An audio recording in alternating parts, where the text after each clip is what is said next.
Zapatero no es el responsable de la crisis, porque además estamos viviendo una crisis internacional y nacional, ¿no? Lo que sí es verdad que Zapatero al final no tuvo la valentía y se doblegó a las propuestas que se vienen mandatadas desde Europa y sí conllevó con ello una serie de medidas que nos afectaban muy directamente a la población española y que bueno, posiblemente le haya costado el haber perdido estas elecciones últimas generales, pero no es el causante de la crisis. La crisis viene por otros muchos factores. El sistema que se instaló, que era un sistema basado en la deuda de los ciudadanos, en esa burbuja económica que vivimos, y que al final se ha visto que era insostenible, pero que aún así ha habido todavía y sigue habiendo mucha gente que de esa situación se ha beneficiado, los menos como siempre, pero que se han beneficiado de esa situación.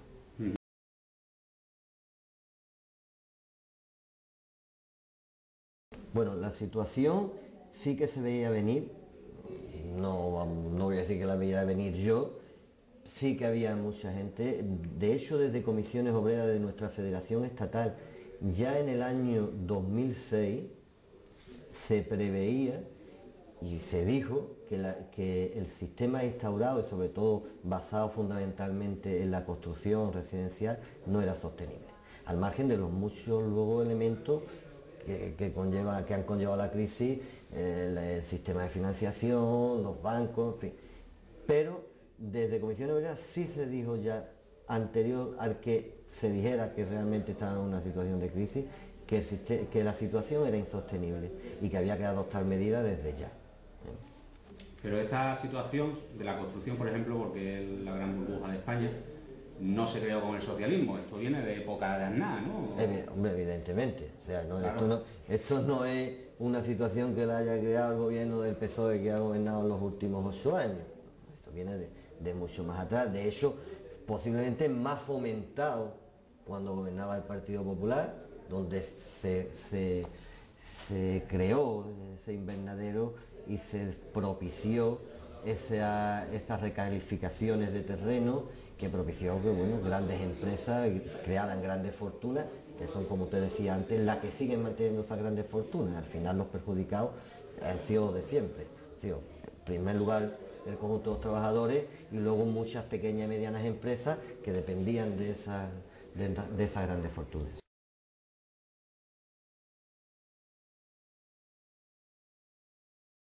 Las políticas de izquierda son las que siempre van a garantizar una sostenibilidad para el conjunto de la ciudadanía. Nos van a dar una enseñanza pública, una sanidad pública, un sistema de pensiones público como tenemos. Y eso lo garantiza la izquierda. Y lo demás es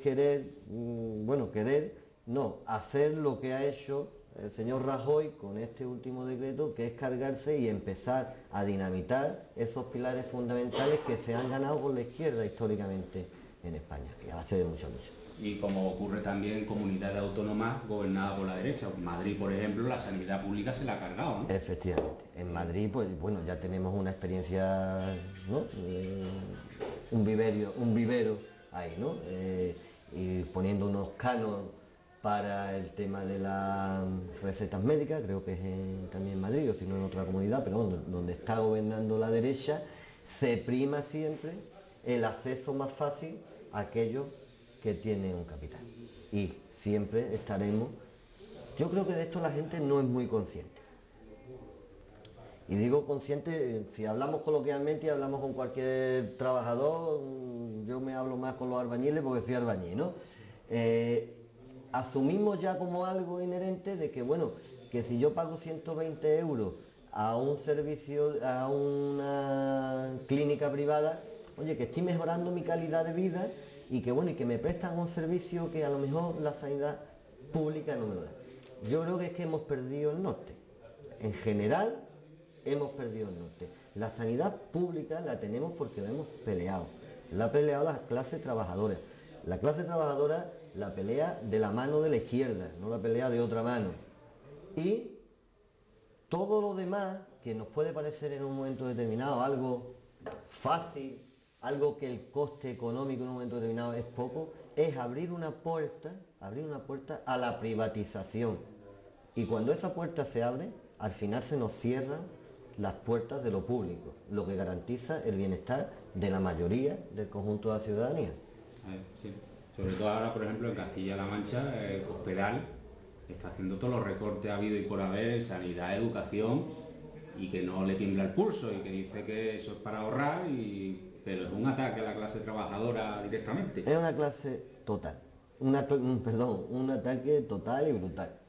Y aún así creo que están siendo algo comedidos, porque saben que todavía quedan las elecciones autonómicas en Andalucía, donde ellos, bueno, históricamente nunca han tenido nada, y creo que se están guardando un poco todavía algo para una vez que finalice o que llegue el 25 de marzo, si consiguieran ganar, yo espero que no, una mayoría absoluta en Andalucía, entrar ya a saco en toda la nación.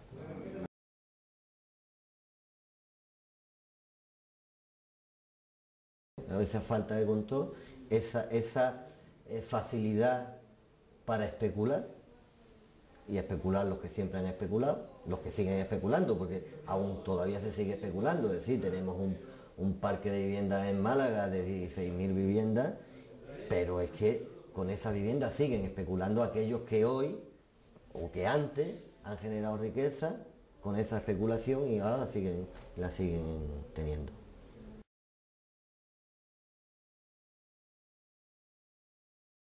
La crisis, para salir de esta situación de crisis que es complicada, pues bueno, estamos donde estamos con 5 millones y pico de parados, 200.000 en Málaga, lo primero que se tiene que generar es movimiento económico. La banca tiene que liberar los créditos, crédito a las pequeñas y medianas empresas, crédito al ciudadano. El discurso, yo creo que, bueno, como en Andalucía somos tan ricos en el vocabulario, posiblemente es que la patronal y nosotros entendemos las palabras distintas. Cuando la patronal habla de flexibilidad, la patronal habla de hacer lo que le da la gana con un trabajador o una trabajadora, nosotros cuando hablamos de flexibilidad es de adecuar los trabajos de la empresa para que sean lo más productivos posible. Cuando la patronal habla de productividad es de abaratar el coste de su producto, y nosotros cuando hablamos de productividad hablamos de que nuestros productos sean de mejor calidad para poder competir. Esos tres elementos yo creo que son fundamentales para salir de la crisis: movimiento económico, y que se entienda que la productividad de las empresas españolas y la flexibilidad en el marco laboral tiene que ser algo que no lo que se ha planteado en esta reforma, que es hundir a la clase trabajadora en una miseria total y absoluta.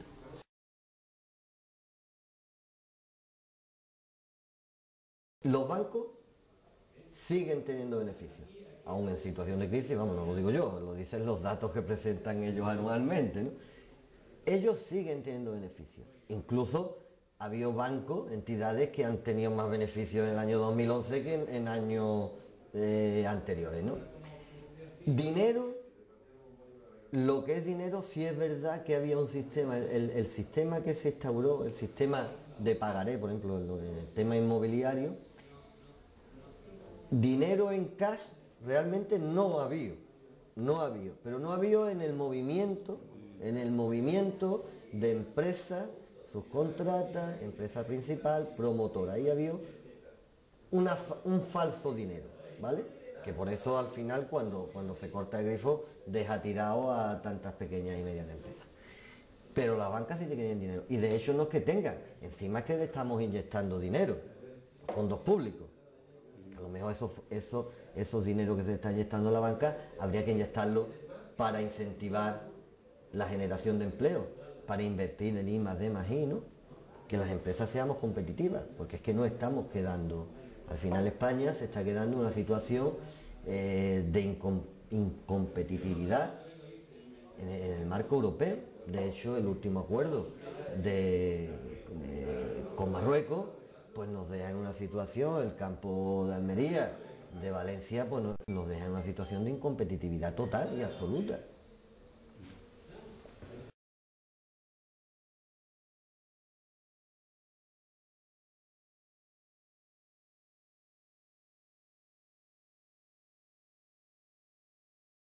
es que buscar excusas donde no las hay. De todas maneras, hombre, temas económicos, sinceramente, me cuesta muchas veces, a mí personalmente, de llegar a entender, bueno, de llegar a entender, incluso, ya no sé, estábamos hablando últimamente, como se estaba hablando, en el acuerdo de concertación para las revisiones salariales, que se hablaba la cláusula de garantía salarial. Bueno, pues el IPC real que termine en el año 2012 y la media europea, más además habrá que tener en cuenta el precio del petróleo Brent. Digo, bueno, hemos entrado en una serie de aspectos, de cuestiones que la persona de a pie, que la verdad nos cuesta trabajo, y digo a pie, yo estoy más en un día a día en estos temas, y hay veces en que ya me pierdo con tantas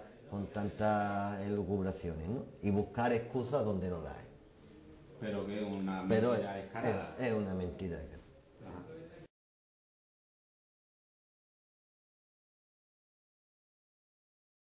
Las grandes empresas no están sufriendo pérdidas.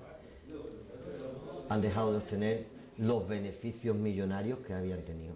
Pero las grandes empresas no están sufriendo pérdidas. Pérdidas han sufrido realmente el pequeño empresario. Las empresas del sector de construcción, el 90% son empresas de menos de 8 trabajadores. Esos sí han sufrido pérdidas. Y además, no solo pérdidas, sino es que hoy tenemos el 50% menos de empresas en el sector de construcción que hace 6 años. O sea, de 10.000 empresas estamos en 5.400. Pero la gran empresa, porque además se ha preocupado de reducir sus plantillas al mínimo, porque se le permite también en la propia normativa, ¿no? Por poner un nombre, pues OHL, pues posiblemente vemos un cartel en una gran autovía de OHL y OHL tiene allí a 10 trabajadores de 1.200 que hayan esa obra. Y la obra es de OHL. Digo, OHL puede decir Ferrovial o puede decir Dragado, ¿no? Son empresas que su personal es el mínimo. Todo está subcontratado. Y ellos, los beneficios, son los primeros que los tienen.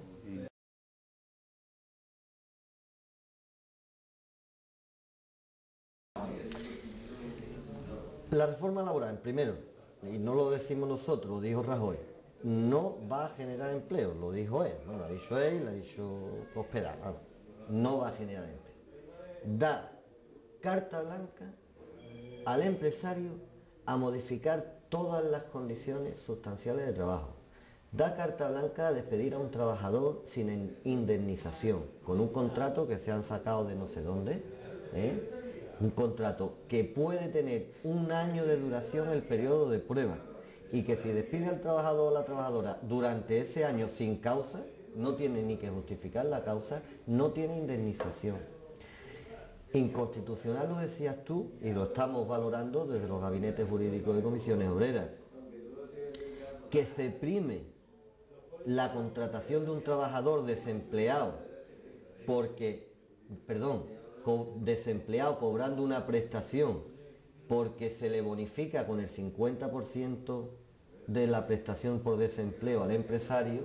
Lo que estamos propiciando es una discriminación total a aquellos trabajadores, que en Málaga son muchos ya, que agotaron sus prestaciones por desempleo, que no se les van a llamar a trabajar, porque no van a obtener un beneficio.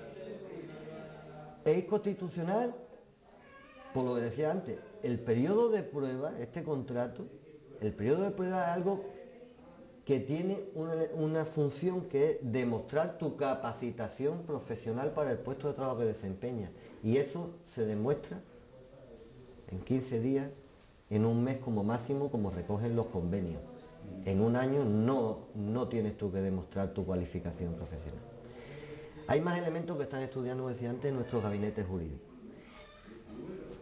de tema de inconstitucionalidad, pero de ataque brutal, los expedientes de regulación de empleo, que no necesiten de la autorización de la autoridad laboral, es tremendo. Y fue algo, digo, que la patronal hoy se frota las manos, porque después de firmar con nosotros, con los compañeros de UGT, un acuerdo el día 25 de febrero, el día 26 la patronal pedía al gobierno esto. Y el gobierno se la ha dado.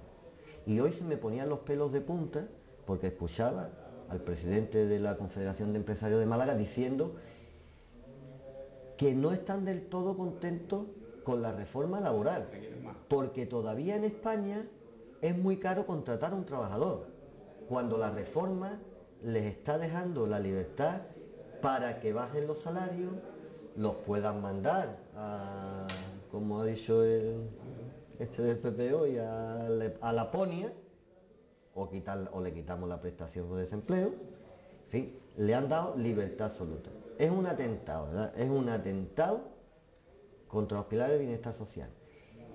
Y además introduciendo elementos como el despido también colectivo mediante expedientes de regulación de empleo en el personal laboral de la administración pública, que van más allá que el hecho de poder despedir a un trabajador laboral de la función pública. Yo veo más allá.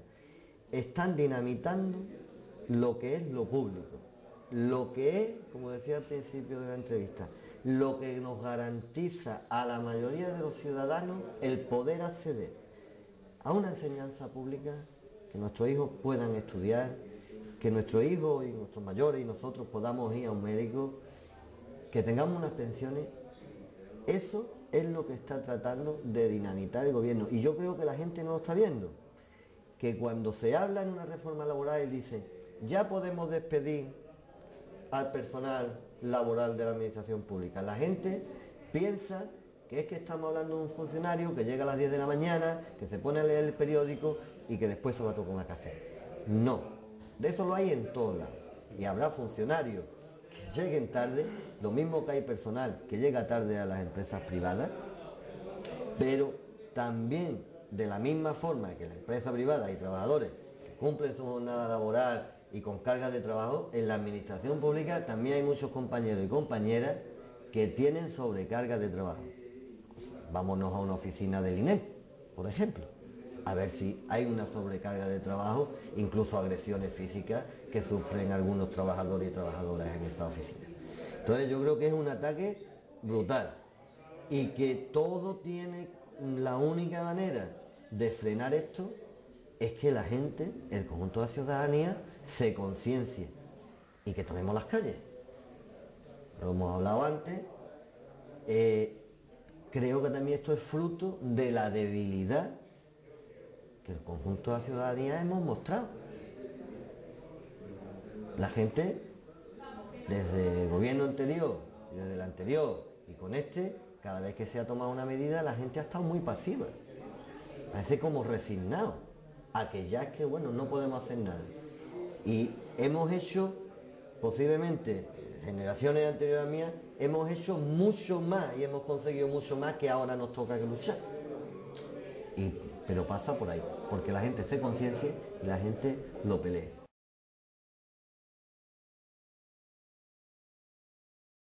Aquí hay lo que creo que en alguna generación se ha perdido. Aquí ahora mismo hay una lucha de clase. Capital, clase trabajadora. Es una lucha total.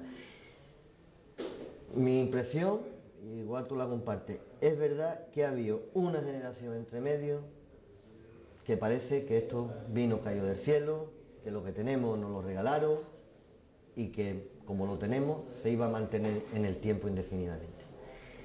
En ese cambio generacional tiene que haber una reacción. Ha habido algunas reacciones, como hacemos, el movimiento 15M, en fin,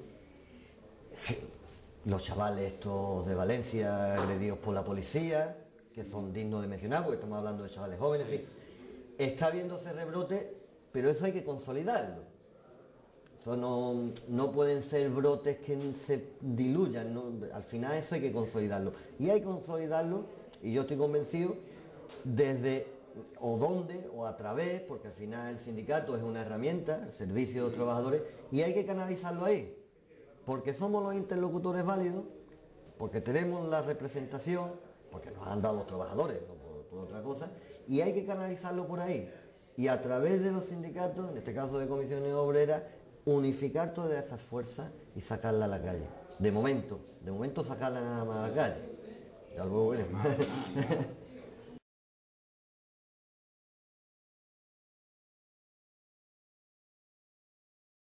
O sea, el empresario también El gran empresario, el gran empresario. hay que servir también. Yo no sería empresario seguro nunca, se arruinaría mi empresa seguramente. Pero el empresario no se sacrifica, el empresario es empresario porque obtiene beneficio. En el momento que no tiene beneficio, deja de ser empresario. En el momento ese, después vuelve otra vez a ser empresario. Sacrificio siempre nos toca a nosotros. Históricamente, vamos, de toda la vida, no de ahora, desde tiempos romanos, nos ha tocado siempre el sacrificio, y si no los cristianos que iban y los echaban a los leones. El empresario, insisto, él se sacrifica en la medida de que obtiene beneficio. En el momento que no obtiene beneficio, para él no cabe el sacrificio. El sacrificio suyo es que al final desmantela la empresa, descapitaliza, deja a los trabajadores en la calle, muchos de ellos los dejan sin cobrar, y es eso.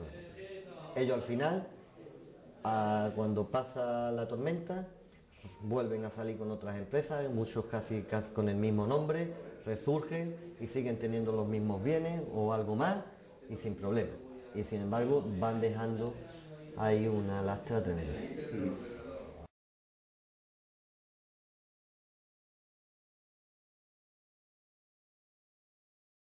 En este caso los sindicatos, yo creo,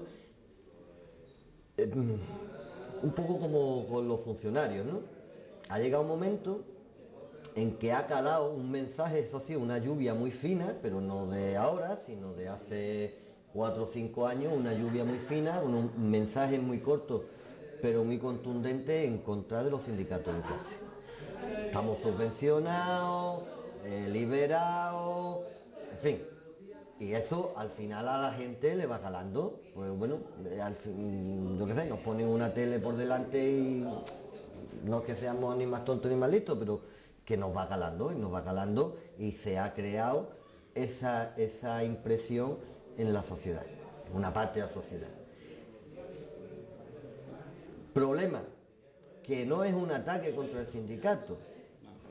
Como te decía antes, el sindicato al final, la Comisiones Obreras surge porque los trabajadores deciden organizarse y se organizan a través de las comisiones obreras. Y por eso existen las comisiones obreras. Si no hubiese trabajadores que se quieran organizar, el sindicato no tiene sentido. El cargarse el sindicato no es cargarse a una organización, a comisiones obreras. El cargarse el sindicato es cargarse la herramienta donde los trabajadores se organizan, lideran, exigen y conquistan derechos. Y eso es lo que se pretende. Y el trabajador que piense que cargándose al sindicato, o que el sindicato al final no tiene sentido, se va a ver solo. Se va a ver solo porque luego es que necesita donde reorganizarse. El trabajador por sí solo, no, pero vamos, eso es evidente, ¿no? Y en una obra hay 20 trabajadores y cogen a uno y lo ponen en la calle y los otros 19 se quedan quietos, pues ese se va solito a la calle, vamos, eso está clarísimo. Ahora, si los 20 o los restos de los 19 se ponen en la puerta de la obra, el de 20 no se va, porque nos organizamos, porque nuestra fuerza, él es estar organizado y concienciado. Y si lo que pretenden es cargarse a los sindicatos de clase, les va a costar trabajo desde luego, porque no es al sindicato al quien se va a cargar. Cargarse a la clase de trabajadores será difícil. Hemos podido tener momentos bajos, lo mismo que se ha vivido situaciones más cálidas, ahora un momento más bajo, pero los trabajadores cuando han tenido que reaccionar.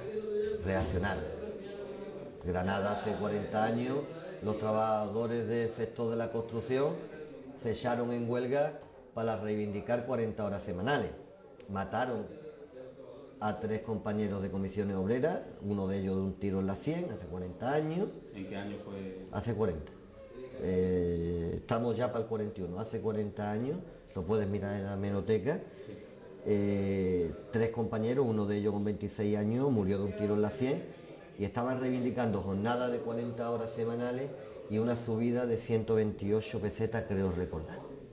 Granada hoy por hoy, Granada hoy por hoy tiene de los mejores convenios de España en el sector de la construcción, fruto de hace 40 años. Y eso queda ahí. Parece que, oye, como te decía antes, al final ha habido hoy una transición en el que se ha diluido algo, pero la gente al final tenemos memoria histórica y hoy además tenemos muchos medios como el internet, que podemos buscar cualquier cosa, y está claro y evidente que las conquistas de los trabajadores las hemos conquistado los trabajadores y las trabajadoras a base de lucha, de esfuerzo y de estar organizados.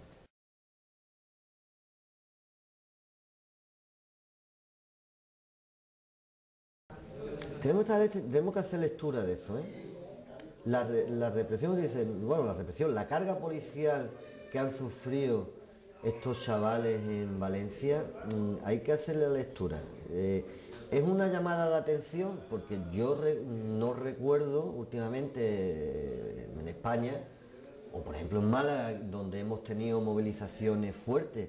Recuerdo en el año entre 2005-2006 una huelga en el sector de la construcción, concretamente en las canteras de Alorín de la Torre, que hubo 45 días de huelga, donde hubo multitud de concentraciones, cortes de carretera, manifestaciones, y la policía nunca actuó con la contundencia que actuó ayer, ¿no? O antes de ayer. Entonces, esto, como te decía antes, es un toque de atención. Nos están diciendo, ojo, que si le pego a un niño de 16 años, imagínate lo que os voy a hacer a ustedes, o lo que... Incluso esas personas que están en los cuerpos de orden, de fuerza de Estado y tal, que hoy también sindicalmente tienen otro concepto. Hoy existe el sindicato de la Policía Unificada, la Guardia Civil tiene un sindicato, incluso compartieron, se adherieron a la manifestación que tuvimos el pasado día 19, ¿no? Entonces, ¿hasta qué grado de poder va a tener la derecha hoy, después de estar gobernando en España, para ser capaz de cambiar tan radicalmente las distintas posturas que se han mantenido de equilibrio, ¿no? De reivindicación, toleración, exigencia o tal, en los últimos años, si son capaces de cambiarla? Nos están echando un pulso tremendo.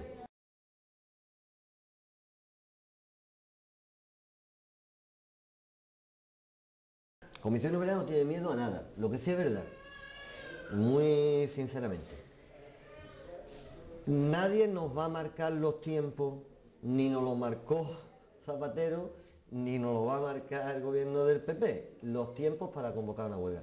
La huelga general, o una huelga, que pretende encargarse también el derecho a huelga, pero bueno, parece ser que como esto es algo preconstitucional, no es ni siquiera un derecho constitucional que tengamos los trabajadores derecho a la huelga general, sino que viene de antes, políticamente parecería que no es muy correcto ahora mismo y lo han dejado. Pero viendo, la huelga es lo último que tenemos los trabajadores para manifestar nuestro malestar.